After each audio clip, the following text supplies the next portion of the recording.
Bienvenue sur Africa 24 dans cette nouvelle édition du 12-15. Voici les titres de l'actualité. Le Conseil de sécurité de l'ONU prolonge d'1 an sa mission de paix en Centrafrique. Un renforcement demandé par le secrétaire général des Nations Unies, Antonio Guterres, suite à une recrudescence des affrontements ces derniers mois. Clôture de la 4e édition du Forum sur le financement des petites et moyennes entreprises à Kigali le 15 novembre 2017. Une rencontre entre les entreprises qui a donné l'occasion aux startups de présenter leurs idées pour décrocher des financements. Bonne nouvelle pour l'agriculture vivrière en Afrique. 9 ans après sa mise en place, force est de constater que le programme de productivité agricole a porté ses fruits en Afrique de l'Ouest. Mais tout d'abord, nouveau rebondissement au Zimbabwe. Le président zimbabwéen Robert Mugabe a fait une apparition publique ce vendredi 17 novembre. Le premier depuis le coup de force de l'armée. Vêtu d'une toge bleue et d'une coiffe assortie, le chef de l'État s'est déplacé à l'occasion d'une cérémonie de remise de diplôme universitaire à Harare organisée à l'université Zimbabwe Open. Il aurait refusé de donner sa démission lors d'un entretien jeudi 16 novembre avec le chef d'état-major, le général Constantino Chiwenga. Écoutons l'analyse de Kerwin Maizio, analyste politique. Déjà, coup de force est un coup interne au parti ZANU-PF. Et qui dit parti ZANU-PF qui contrôle le pouvoir, contrôle en même temps l'armée. Donc, ceux qui ont monté ces coups voudraient à tout prix ne pas être pris à l'international comme des gens qui ont violé le droit international en perpétrant un coup d'État. Donc, ils veulent le faire négocier pour que ça puisse être une passation, je vais dire, pacifique du pouvoir et donner l'impression à l'international que leur mouvement était salvateur, leur coup était légitime par rapport au président Mugabe. Ensuite, ils sont conscients d'un fait. Mugabe, c'est un héros de la guerre de l'indépendance au Zimbabwe. Donc, cette icône intouchable, il faut y aller avec lui prudemment pour ne pas blesser certaines susceptibilités en Afrique. Tous ces anciens qui ont été avec Mugabe, qui se sont battus avec lui, ils ont fait de telle sorte que le pouvoir reste au sein de la ZANU-PF. Et Mugabe en est conscient, sa sortie, c'est juste montrer que lui, c'est le patriarche. Les événements se passent au sein d'une famille et que ce n'est pas un coup d'État classique comme on en trouve dans d'autres pays africains. Au Cameroun, un feu s'est déclaré au siège de l'Assemblée nationale dans la nuit du 16 au 17 novembre. Les flammes ont embrasé 4 niveaux du bâtiment situé au quartier Ngoa Ekele. De nombreux sapeurs-pompiers ont été mobilisés sur place pour maîtriser l'incendie, encore d'origine indéterminée. Le président de l'Assemblée, Kavaye Yeguiye Djibril, s'est également rendu sur les lieux. Aucune victime n'est à déplorer. En Centrafrique, l'ONU renforce sa mission de paix de 900 militaires. Votée mercredi 15 novembre par le Conseil de sécurité, la mission de paix sera prolongée d'1 an. Une décision pour tenter d'enrayer l'instabilité qui règne en République centrafricaine et recréer une dynamique positive. C'est un sujet de la rédaction. Le Conseil de sécurité de l'ONU a voté mercredi 15 novembre un prolongement d'1 an de sa mission de paix en Centrafrique. Actuellement, la force est autorisée à déployer jusqu'à 11 650 personnes sur le terrain, dont 2080 policiers et 480 observateurs.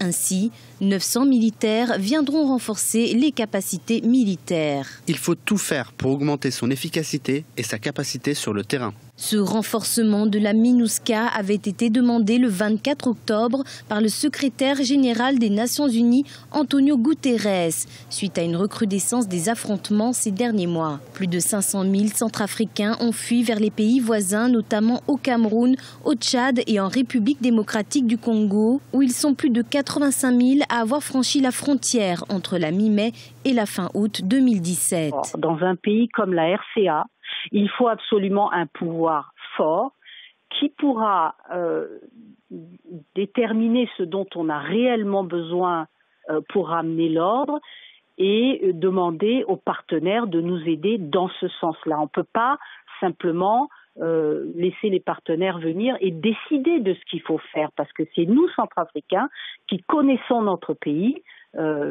physiquement, techniquement, nous connaissons les populations et nous savons quels sont les réels problèmes sur le terrain. À terme, la mission de l'ONU doit être remplacée par les forces armées centrafricaines. Les premières forces formées par l'Union européenne devraient donc être déployées d'ici à 3 mois, selon le président centrafricain Faustin Archange Touadéra. 20 milliards de dollars d'engagement, c'est le total des fonds récoltés par le gouvernement guinéen qui pourra accomplir la mise en œuvre du plan national de développement économique et social 2016-2020. Un chiffre 4 fois plus élevé que l'objectif initial qui était de 4,5 milliards de dollars. Les fonds permettront notamment de développer de grands chantiers hydroélectriques, la réalisation d'infrastructures de qualité ainsi que plusieurs projets sociaux.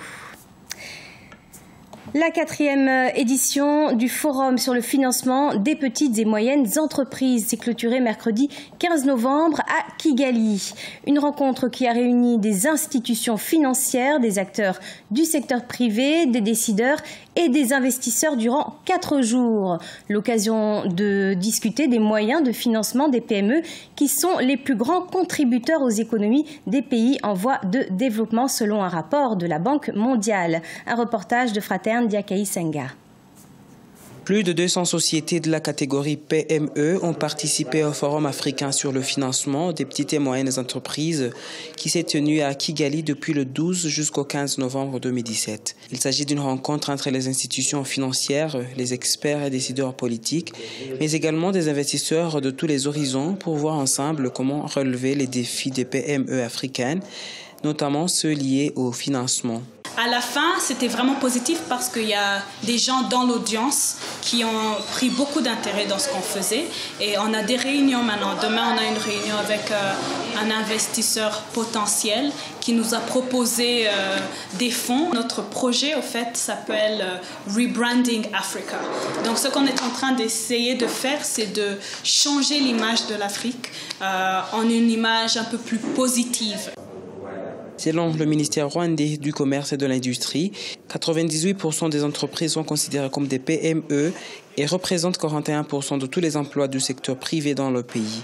Cependant, la plupart d'entre elles s'effondrent avant leur 5e anniversaire en raison des défis liés surtout aux facteurs macroéconomiques.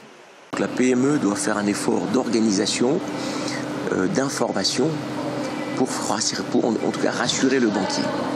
Maintenant, le banquier aussi a l'obligation de faire une lecture un peu différente de la PME. La PME ne peut pas être analysée comme une grosse entreprise, une multinationale qui a des comptes tout faits, qui a une organisation parfaite. Donc bref, la banque elle-même doit faire un effort de lecture et d'appréciation différente de la PME avec une nécessaire proximité. Globalement, la Banque mondiale estime que les PME formelles représentent jusqu'à 60% de l'emploi total et jusqu'à 40% du PIB des économies émergentes. Pourtant, plus de 50% d'entre elles n'ont pas accès au financement, ce qui freine leur croissance. En Côte d'Ivoire, l'impact du programme de productivité agricole qui s'achève après 9 ans en Afrique de l'Ouest est plus que palpable. On enregistre notamment une progression des rendements de 30% pour les céréales et 150% pour le riz et les tubercules comme le manioc, avec l'introduction de nouvelles variétés. Plus de détails avec Olivier Conan. Bond de productivité de l'agriculture vivrière en Afrique de l'Ouest. Le programme de productivité agricole en Afrique de l'Ouest a démarré en 2008, a favorablement impacté 8,8 millions d'agriculteurs et 45 millions de personnes indirectement dans 13 pays.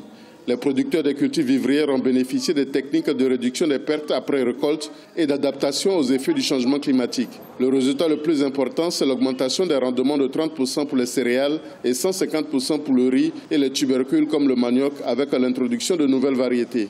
Sur le riz irrigué, nous avons plus que doublé parce que nous sommes passés de 2,5 tonnes à 7 tonnes.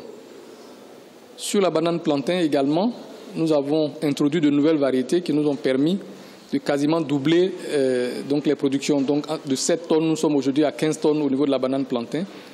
Et le bond le plus significatif, c'est sur le manioc, où aujourd'hui nous avons introduit des variétés qui vont jusqu'à 60 tonnes hectares, alors que nous sommes à 20 tonnes en moyenne avec les variétés que nous avions à l'époque. Le programme de productivité agricole en Afrique de l'Ouest d'un montant de 500 millions de dollars a été financé par la Banque mondiale qui est satisfaite des résultats obtenus. Il a réduit la pauvreté en milieu rural et créé des centaines de milliers d'emplois. Selon les études d'impact qui ont été faites dans les différents pays, le WAP a permis au niveau des bénéficiaires d'améliorer la productivité d'environ 30% et les revenus aussi d'environ 30%. De réduire aussi la période de soudure où les gens n'ont rien à manger, qui était pour certains de 6 mois, de réduire ça à 3 mois. Pour pérenniser les acquis du programme de productivité agricole, la Banque mondiale va financer un nouveau projet de transformation de l'agriculture en Afrique de l'Ouest afin d'assurer la sécurité alimentaire de la population qui passera de 300 millions à 500 millions en 2030. Face au succès de l'initiative, le Cameroun et le Tchad ont décidé de rejoindre les pays d'Afrique de l'Ouest dans la dynamique d'augmentation de la productivité de l'agriculture en Afrique. Le match Tunisie-Swaziland n'aura pas lieu le 27 mars 2018. Les supporters devront s'armer de patience. Reporté par la Confédération africaine de football, le match devait opposer la Tunisie au Swaziland dans le cadre de la deuxième journée des éliminatoires de la Coupe d'Afrique des Nations 2019. Un match reporté à la demande de la Tunisie en vue de bien programmer des rencontres dans le cadre de ses préparatifs pour la Coupe du Monde 2018. Notons que la CAF a également reporté la rencontre qui devait opposer l'Égypte au Niger. Ce journal a été réalisé par l'ensemble de la rédaction. Merci de l'avoir suivi et retrouvez dans un instant une nouvelle édition de l'information sur Africa 24.